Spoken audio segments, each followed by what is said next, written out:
हाथों ने पूछा पैरों से, हम्म, तुम्हारे क्यों पैर छूते हैं? तब पैरों ने सही जवाब दिया, तभी छूते हैं, तो जमीन से जुड़ा जुड़े रहना थे. पड़ता है. वा. माझी एम ए एम फिल करून मी LLB करायची इच्छा होती.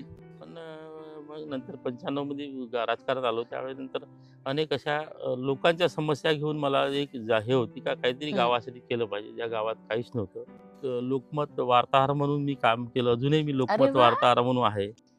येणाऱ्या 3-4 महिन्यात तर मी सरपंच पदावर येणार, असं मी त्यांना त्यातून निघून वा. गेलो ना, ते गेलो नाही. पण पुढचे ज्यावेळेस तिथं एंट्री केली, सरपंच पद म्हणूनच एंट्री केली.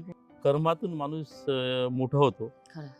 माणसानं जर सर्व आपण आपापल्या जबाबदाऱ्या पूर्ण पाडल्या प्रत्येकाने, म्हणजे हम्म, कुटुंबिक जबाबदारी तेवढीच महत्त्वाची, राजकीय जबाबदारी तेच महत्त्वाची, सामाजिक जबाबदारी महत्त्वाची, तर हा देश मागं राहणार नाही.